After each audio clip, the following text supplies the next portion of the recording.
Ce matin, j'aimerais que nous nous arrêtions. On s'arrête, et c'est ce qu'on fait. Et je sais que c'est ce que vous allez faire cette semaine également. Vous allez vous arrêter pour un temps de jeûne et prière. Et je crois que ce message est très approprié pour cette matinée et pour l'Église. On va regarder, si vous voulez bien, pour un verset tremplin ce matin dans le psaume 46, verset 11, qui est là, affiché. Vous pouvez regarder dans vos Bibles si vous voulez ce matin. Ça nous dit « Arrêtez et sachez que je suis Dieu ». Répétez-le avec moi. Arrêtez et sachez que je suis Dieu. Je domine sur les nations et je domine sur la terre. Maintenant, on va aller dans 2 Chroniques, chapitre 20. 2 Chroniques, chapitre 20. Et c'est un texte que je chéris dans mon cœur en tant qu'adorateur, adoratrice. Et si vous ne le saviez pas, vous êtes tous des adorateurs et des adoratrices devant le roi des rois ce matin. Et c'est un texte que je chéris dans mon cœur. L'histoire de Josaphat qui fait face à une tragédie, qui fait face à l'élimination. Et on va regarder le texte ensemble, on va le lire ensemble si vous voulez bien. Et ça commence comme ceci. Après cela, les fils de Moab et les fils d'Ammon et avec eux des Maonites marchèrent contre Josaphat pour lui faire la guerre. On vint en informer Josaphat en disant « Une multitude nombreuse s'avance contre toi depuis l'autre côté de la mer, depuis la Syrie, et ils sont à Tatson-Tamar, qui est à En-Guédi. » Dans sa frayeur, Josaphat se disposa à chercher l'Éternel. Et il publia un jeûne pour tout Juda. Juda s'assembla pour invoquer l'Éternel, et l'on vint de toutes les villes de Juda pour chercher l'Éternel. Prochaine diapo. Josaphat se présenta au milieu de l'assemblée de Juda et de Jérusalem, dans la maison de l'Éternel, devant le nouveau parvis.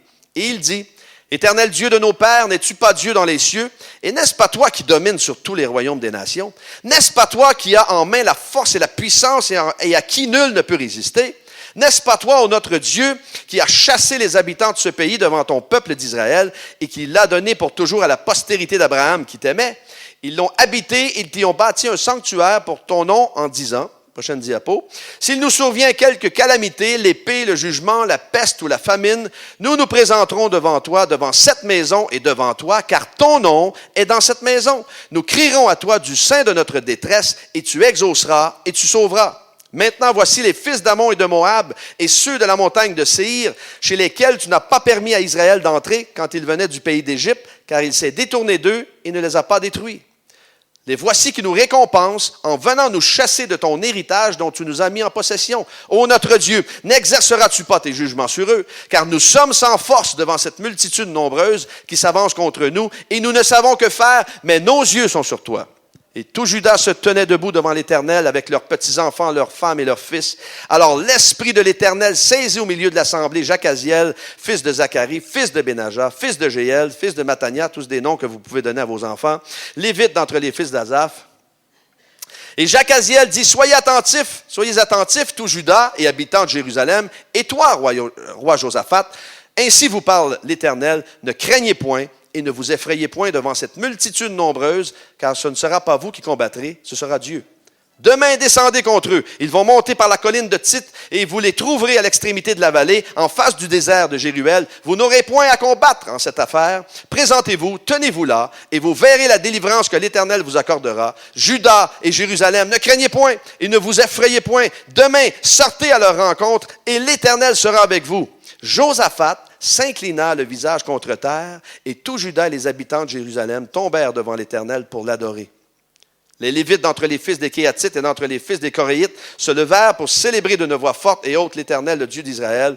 Et le lendemain, ils se mirent en marche de grand matin pour le désert de Tékoa. Et à leur départ, Josaphat se présenta et dit, « Écoutez-moi, Juda et habitants de Jérusalem, confiez-vous en l'Éternel, votre Dieu, et vous serez affermis. Confiez-vous en ses prophètes, et vous réussirez. » Puis, d'accord avec le peuple, il nomma des chantres qui, revêtus d'ornements sacrés, dans une autre traduction, il nomma des chantres qui louaient la beauté de sa sainteté, et marchant devant l'armée, célébraient l'Éternel et disaient, « Louez l'Éternel, car sa miséricorde durera toujours. » Et au moment où l'on commençait les chants et les louanges, l'Éternel plaça une embuscade contre les fils d'Ammon et de Moab et ceux de la montagne de Séhir qui étaient venus contre Juda, et ils furent battus. il y a de la puissance dans la louange. Lorsque nous adorons, lorsque nous élevons nos voix comme nous avons fait ce matin, il y a quelque chose, je le disais au tout début, il y a quelque chose qui se passe. Je crois, ce matin, en lisant ce texte, je crois de tout mon cœur qu'il y a un message de Dieu pour vous et moi.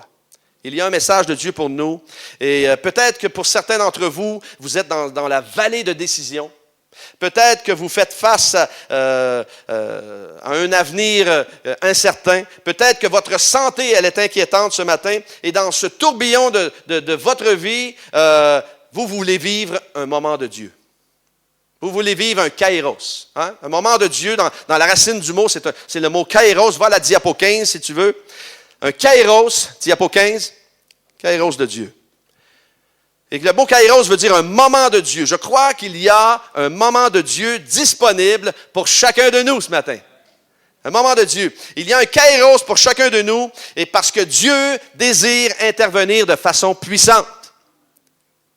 Et il y a plusieurs années de cela, il y avait un de mes cousins, nous étions étrangers parce qu'on avait une dizaine d'années de différence et il vivait à des kilomètres de chez moi. Et il y avait cette urgence de Dieu dans mon cœur d'aller le visiter parce qu'il se mourait du cancer. Et cette urgence d'aller lui témoigner de la grâce de Dieu et de lui parler de Jésus afin qu'il puisse prendre une décision parce qu'il ne connaissait pas Dieu.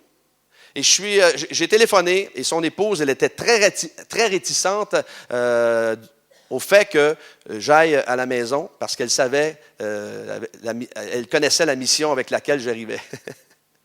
Mais elle a dit, viens, je vais être là à 14 heures et puis tu pourras visiter Alain et tout. Et bon, d'accord. Alors, je suis parti avec mon épouse, avec ma petite fille à l'époque, un petit bébé, ma première petite fille, Vanessa. Et on est parti. Et on est arrivé à la maison, on a frappé à la porte, son épouse n'était pas là.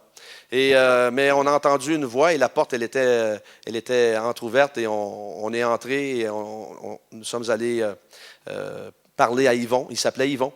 Et son épouse est arrivée 1 heure plus tard. Alors, on a passé 1 heure avec lui à discuter, à parler et à tenter de lui parler de la grâce de Dieu. Et c'était un homme qui avait lu sur la réincarnation, l'astrologie, tout ce que vous voulez, qui finit en I. Et croyez-moi, il était très connaissant de tout cela. Mais il ne connaissait pas la parole de Dieu. Il ne connaissait pas Dieu. Et alors que je lui parlais, Joanne priait dans son cœur, alors mon épouse, alors on s'inversait les rôles. Et puis à un moment donné, je me suis dit dans mon cœur, Seigneur, tu ne m'as pas envoyé ici pour rien. Et je lui ai parlé directement. Et je lui ai dit, Yvon, je ne sais pas ce qui va arriver. Je ne sais pas, peut-être que tu vas mourir dans les prochaines semaines, peut-être parce que c'est très avancé, mais Dieu peut te guérir. Dieu peut le faire. Hein? Mais laisse-moi te dire que tu es très connaissant d'une multitude de choses. Vous savez, cette parole qui dit parvenant toujours à la connaissance, mais ne parvenant jamais à la vérité. Et c'était lui. Mais j'ai dit, je n'ai jamais parvenu à la vérité. Et la parole de Dieu, la Bible, est restée sur l'étagère du haut. Et tu ne la connais pas. Tu ne connais pas Dieu. Mais je peux te dire qu'aujourd'hui, tu peux savoir d'où tu viens et où tu vas passer l'éternité.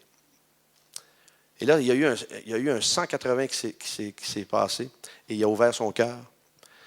Et par la suite, on a pu faire une prière de repentance et il a donné sa vie à Jésus dans son lit. Il a donné sa vie à Jésus dans son lit. Et là, on a entendu la porte par la suite, alors qu'on priait, la porte, et il y avait des pas déterminés qui arrivaient vers la chambre et tout, et c'était son épouse, et elle nous entendait prier, et puis mon épouse a réagi rapidement, elle lui a donné le bébé, afin qu'on puisse terminer à prier. Et Yvon s'est levé par la suite, et il est venu nous reconduire à la porte, puis il y avait une joie, il dit, je ressens quelque chose, je ressens une joie, je ressens une paix dans mon cœur. Mais c'est vrai, il y a quelque chose qui se passe. Puis il le disait ouvertement. Et il est décédé 2 semaines plus tard. Mais lorsque j'ai quitté sa maison, pour aucune raison, j'ai quitté sa maison, les pneus de ma voiture étaient neufs. Et à un moment donné, pow! Un pneu qui a éclaté. J'ai dit, d'où ça vient? J'ai frappé quoi? Et là, il pleuvait. Après ça, j'ai réalisé, OK. Et là, je changeais les pneus de ma voiture à la pluie. Puis là, j'étais là, Satan, il est trop tard! Et je chantais des louanges au Seigneur. J'ai dit, il est trop tard, Satan. Yvon est avec le Seigneur. Il n'y a pas de problème. Il n'y a pas de problème. J'étais convaincu. Et peut-être un mois plus tard, il y a une de mes tantes qui ne connaît pas le Seigneur, est venue me voir et elle m'a dit, Yvon, j'ai vu Yvon à l'hôpital, il regardait par la fenêtre, il avait l'air serein.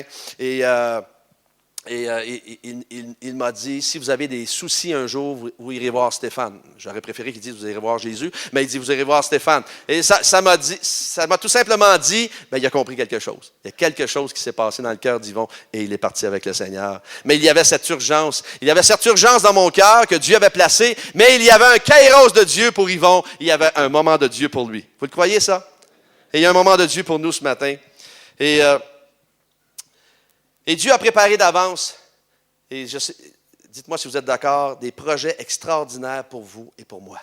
Il a des projets extraordinaires pour Limoges, il y a des projets extraordinaires pour nous. Et Dieu désire déverser sa puissance, sa présence sur cette Église. Et j'espère que vous voulez voir le surnaturel de Dieu se passer. Amen.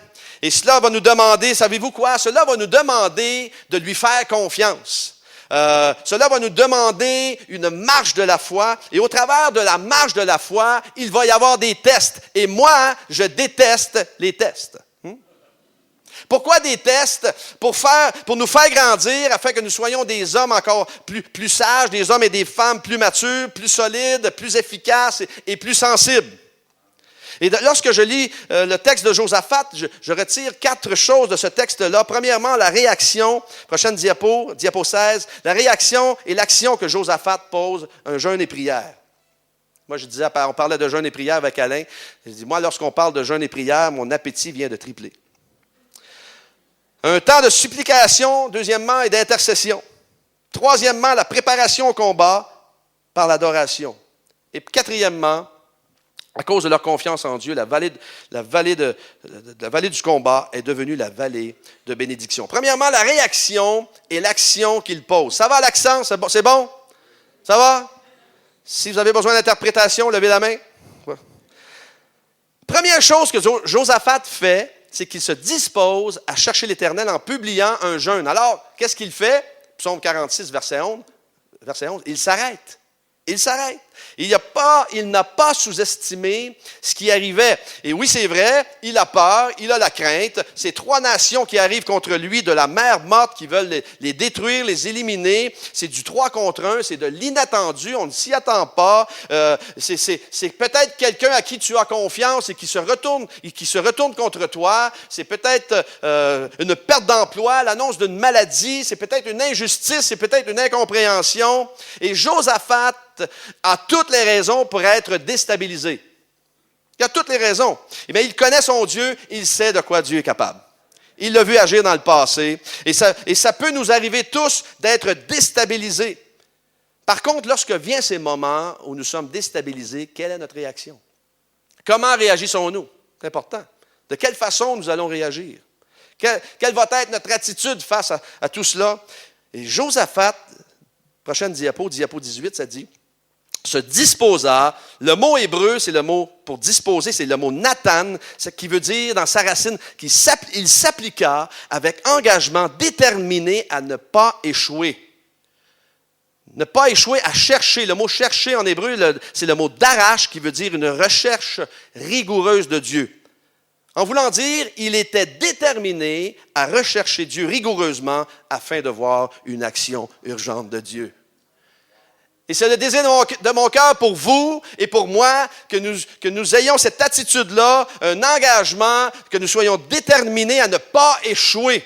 Que nous soyons ces hommes et ces femmes déterminés à ne pas échouer, déterminés à rechercher Dieu rigoureusement. Vous êtes là avec moi? Soyons conscients ce matin que nous sommes engagés dans une guerre spirituelle. Nous sommes dans cette guerre spirituelle et c'est certain que le diable va tenter de nous déstabiliser, il va tenter de nous endormir. Écoutez bien ce que William Ezum, un écrivain, dit, parce qu'il a été, avant d'être écrivain, il a été pasteur. Et il dit, les mots que j'ai entendus le plus souvent, prochaine diapo, Le plus souvent, dans les églises où j'ai servi, sont ceux-ci. On n'a pas les moyens, on n'a pas suffisamment d'argent pour donner aux missions. On n'est pas capable. On est juste du monde ordinaire. On aime les choses comme elles sont. Laissez-nous tranquilles. Hein? Et c'est un peu l'écho, il continue en disant, c'est un peu l'écho de ce que Philippe, le disciple, dit à Jésus. On n'a pas suffisamment d'argent pour acheter de la nourriture pour tout le monde. Savez-vous, c'est quoi ma réponse à ceci? Nous n'avons pas les moyens d'avoir un tel langage. On n'a pas les moyens. Si nous voulons vivre une vie chrétienne dans la zone de confort, nous n'irons pas nulle part. Hein? Et aujourd'hui, je veux vous rappeler que nous sommes revêtus, non de n'importe quel esprit, mais de n'importe quelle puissance, mais de la puissance du Saint-Esprit. Nous sommes revêtus de cette puissance-là et le temps n'est plus à nous regarder, je dis, le nombril pour rechercher la sympathie, mais à relever le défi, relever la tête pour une vision fraîche de sa présence. Vous êtes avec moi? Souriez-moi, faites-moi sourire. Oui, c'est vrai que nous vivons des jours mauvais. Mauvais dans le sens de moralement méchant, moralement douloureux, rempli de contrariétés. C'est vrai, on vit dans cette société-là. Et pour cela, nous devons, je crois, nous faire violence. Violence dans le sens de jeûner, de prier, afin de voir le surnaturel de Dieu. On veut voir le surnaturel de Dieu. La parole de Dieu nous dit que ce sont les violents qui vont s'emparer du royaume de Dieu. Et les violents, ce sont les déterminés. Regardez votre voisin, votre voisine dit, j'espère que tu es déterminé ce matin. Hein? Ensuite, après un temps de jeûne, deuxièmement, après un temps de jeûne et de prière, un temps de supplication. Et Josaphat, le cri du cœur de Josaphat, c'est « N'est-ce pas toi, ô Dieu? N'est-ce pas toi? Nous crierons à toi, nous sommes sans force devant cette multitude nombreuse, nous ne savons que faire, mais nos yeux sont sur toi. » Et au verset 9, ça dit, prochaine diapo, il dit « S'il arrive sur nous un malheur, l'épée, le jugement, la peste ou la famine, nous nous tiendrons devant cette maison et devant toi, car ton nom est dans cette maison. » Ton nom est dans cette maison. De notre détresse, nous crierons vers toi. Tu entendras et tu sauveras. Ton nom est dans cette maison. L'Esprit de Christ est dans cette maison. Ton nom est dans cette maison. Mon cœur est touché lorsque je vois l'image, je m'imagine l'image au verset 13, prochaine diapo. Tout Juda se tenait debout devant l'Éternel avec leurs petits-enfants, leurs femmes et leurs fils. Imaginez la scène. Imaginez la scène au verset 13, alors que les familles sont réunies ensemble. Familles réunies ensemble, hommes, femmes et enfants, pour un kairos de Dieu, un moment de Dieu, car sans l'intervention divine, c'est la catastrophe, c'est la destruction, c'est la tragédie. Et Josaphat connaissait encore une fois son Dieu. Et je crois de tout mon cœur que lorsque nous invoquons le nom de Dieu, lorsque nous invoquons d'un cœur sincère le Seigneur, il est là, il écoute et il agit. Il agit, il agit. Il y a eu Dr. Miles Monroe, prochaine diapo 24, qui dit ceci. « Dieu a pourvu en tant que manufacturier un environnement hors duquel nous ne pouvons fonctionner et l'accomplissement de notre destinée est seulement possible par sa présence. » Il dit ceci également, prochaine diapo, « Construire l'Église de Dieu n'est pas à propos d'un bâtiment ou de l'équipement, malgré que c'est nécessaire. Et merci Seigneur si on a des bons bâtiments. C'est à propos de la présence de Dieu. À quoi bon d'avoir un bâtiment sophistiqué, une équipe pastorale bien éduquée, un service d'adoration bien planifié, une prédication dynamique si la présence de Dieu n'est pas avec nous? Sans sa présence, nous avons seulement un bâtiment rempli de personnes. Mais gloire à Dieu, vous avez un bâtiment sophistiqué et vous avez la présence de Dieu dans ce lieu ce matin. Amen. Il y a Bill Wilson qui dit ceci, prochaine diapo, il dit « Le diable ne veut pas que vous connaissiez votre destinée. » Écoutez bien ceci. Il sait que si vous découvrez votre destinée, vous êtes un danger pour lui. C'est très simple. Si le diable peut vous tenir au loin, ou s'il peut vous garder aveugle par des personnes qui vous découragent et vous limitent, alors il sait que vous ne serez jamais qui vous devriez être. Alors il va mentir à vos oreilles. Il a toutes sortes de plans pour vous empêcher d'être qui vous devriez être. D'être la femme, l'homme, jeune femme que vous devriez être devant Dieu. Alors, qu'est-ce qu'il va faire? Prochaine diapositive. Il va semer le doute. Il va semer le mécontentement. Il va semer la frustration. Il va semer la jalousie. Il va semer la jalousie. Il va semer la jalousie. Il va semer la... Mais Dieu dit, arrêtez et sachez que je suis Dieu. Laissez-moi être encore une fois, je l'ai mentionné durant les 4 jours et je vais le mentionner encore ce matin, laissez-moi au volant de votre vie. Ça fait trop longtemps que je suis assis sur le siège arrière. Il y a Martin Luther King qui dit ceci, le test ultime d'un homme, prochaine diapo, n'est pas dans des moments où tout va bien, mais où tout est confortable, mais où il se tient dans les moments de controverse et de défi. Et c'est vrai ça. Où on se tient? Comment on réagit? Où on se tient dans les moments de détresse et de défi? Est-ce qu'on recherche une porte de sortie? Est-ce qu'on se positionne pour chercher la face de Dieu? On se positionne pour demander l'intervention divine de Dieu dans les situations de notre vie où nous cherchons une solution naturelle? Souvent, c'est ce qu'on fait. Hein? Humainement, c'est ce qu'on fait souvent. Nous vivons des moments privilégiés, je crois. Je crois que nous jouissons de liberté, de facilité, de capacité pour faire un impact. Pour faire un impact. On a toutes les capacités. Ici, vous avez toutes les capacités. On a toutes les capacités pour faire un impact extraordinaire à Limoges et dans la région. Incroyable. Toutes les capacités. Et c'est à nous de nous positionner ce matin, et on va le faire à la toute fin de ce message-là, nous positionner pour voir une intervention divine. Une intervention divine de la part de Dieu. Alors que tous, ça nous dit, alors que tous sont réunis dans la présence de Dieu, je m'imagine Dieu qui est touché par le désarroi de son peuple, touché justement par l'humilité de ses enfants, et qui s'arrêtent et se tiennent debout avec supplication. Ces enfants qui reconnaissent qu'ils sont humains, mais ils reconnaissent que Dieu est divin. Diapo 29. Alors, l'Esprit de l'Éternel saisit, diapo 30, saisit au milieu de l'assemblée Jacaziel, un lévite, un adorateur. Il saisit un musicien. Il le saisit. Jacaziel. Et Dieu, il me semble entendre Dieu lui dire, je suis là. Ne vous inquiétez pas, j'ai entendu le cri de votre cœur et je vous aime. Présentez-vous, tenez-vous là. Prochaine diapo. Ne craignez point, ne vous effrayez point, sortez à leur rencontre. Les chrétiens, on n'a pas besoin de se cacher. On n'est pas appelés à se cacher, à combattre jusqu'à ce que le Seigneur revienne. Nous sommes appelés à défoncer les forteresses de l'ennemi. Et le plan et c'est toujours vrai que Satan est sous nos pieds. Il est sous nos pieds. Nous sommes revêtus d'une puissance extraordinaire qui est plus puissante, je l'ai dit cette semaine, plus puissante qu'une machine de guerre. Et parfois, on ne réalise pas que nous avons cette puissance. Et souvent, nous subissons les mensonges, les attaques de l'ennemi, et nous reculons. Non, je recule pas, c'est moi qui est revêtu de la puissance. En arrière de moi, Satan. Non, il n'y a pas question que je recule. Il n'est pas question. Je suis revêtu de cette puissance-là. Et c'est puissant. Puissant. Il faut le réaliser, cela, et prendre position. Dieu leur dit, vous n'aurez point à combattre dans cette affaire. Ce matin, si tu vis une situation, tu n'auras pas à combattre dans cette affaire. Positionne-toi devant Dieu. Commence à prier, commence à jeûner, commence à chercher la face de Dieu. Parce que Dieu dit, vous allez vivre un kairos, vous allez vivre un moment extraordinaire dans ma présence, dont vous allez vous rappeler longtemps. Vous êtes là? Je veux dire, le vieux Québécois, il s'excite ce matin.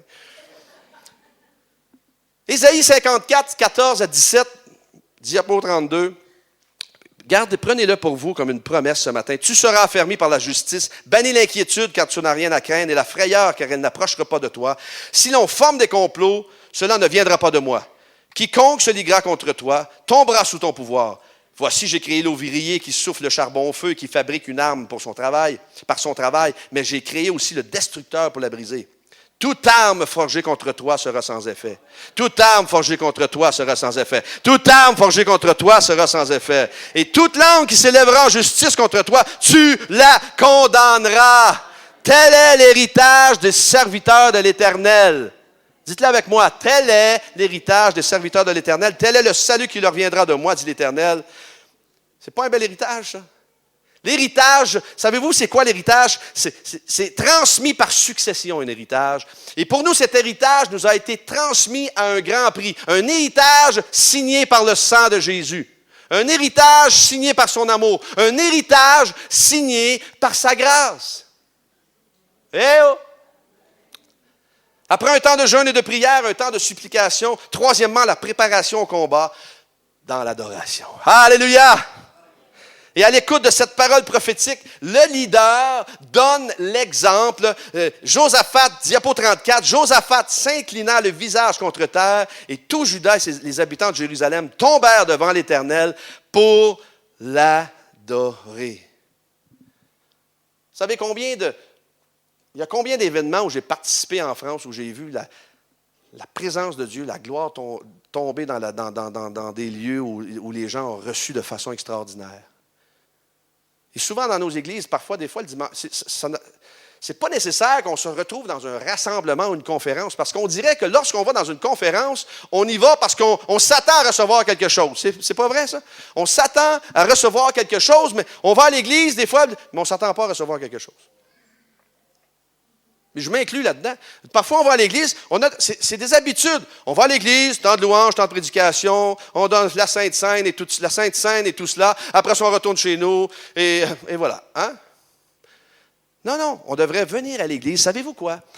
Moi, c'est mon rêve de voir l'église lorsqu'elle arrive le dimanche matin. Les musiciens sont déjà en train sont presque prêts. Et là, il y a le peuple de Dieu n'est pas assis, le peuple de Dieu est debout. Allez, on veut louer le Seigneur. On va adorer le Seigneur parce qu'on sait qu'il se passe des choses dans l'adoration.